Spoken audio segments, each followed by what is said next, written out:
Alors, la symétrie, dans le contexte des statistiques, nous renseigne sur la manière dont les données sont distribuées autour de la moyenne.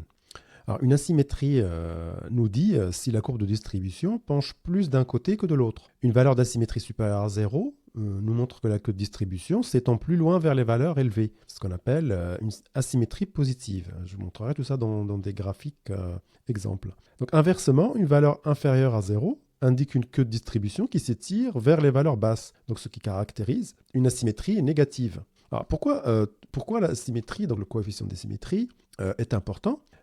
C'est parce que cela affecte la manière dont nous interprétons la moyenne et la médiane des données. Ce que je vais faire maintenant, c'est de vous montrer la formule de calcul. Ensuite, on va regarder des exemples de courbes avec les trois types d'asymétrie.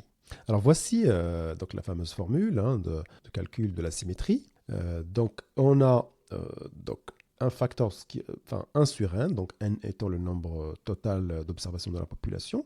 Donc si vous avez une série de données de 50 valeurs, bah, n sera égal à 50. Donc voilà, somme des xi moins mu. On a déjà vu tout ça avec le kurtosis, mu étant la moyenne de ma série. Donc je fais les écarts, en fait, je calcule les écarts à ma moyenne, que j'élève au cube. Donc ici, je prends en fait, pour les statisticiens, je prends le moment d'ordre 3 en fait, de mes données.